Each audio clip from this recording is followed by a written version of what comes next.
Noong unang panahon, sa isang baryong napapaligiran ng bundok at ilog, may batang babae na nagngangalang Luningning.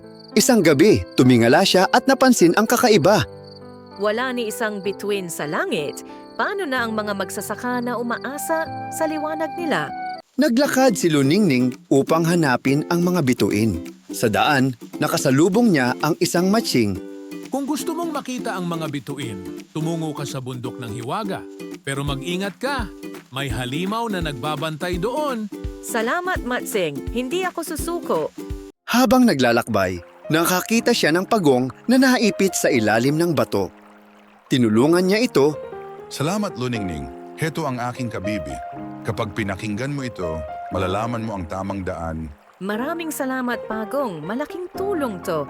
Pagdating sa bundok ng Hiwaga, hinarang siya ng isang higanteng aso na may 3 ulo. Walang makakadaan dito. Naalala ni Luningning ang kabibe at pinakinggan ito. May narinig siyang bulong. Kantahan mo siya, huwag kang matakot. Tuwanan ng pag-asa, pauhin ang dilim niya. Dahil sa awit, unti-unting nakatulog ang halimaw.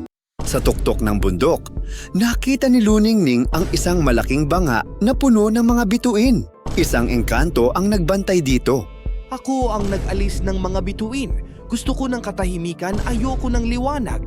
Kung walang bituin, maliligaw ang tao. Kung walang liwanag, mawawala ang pag-asa. Naluha ang engkanto at pinakawalan ang mga bituin. Muli nagningning ang mga bituin sa kalangitan. Ang buong bayan ay natuwa at nagdiwang. Mabuhay si Luningning, alaga ng mga bituin.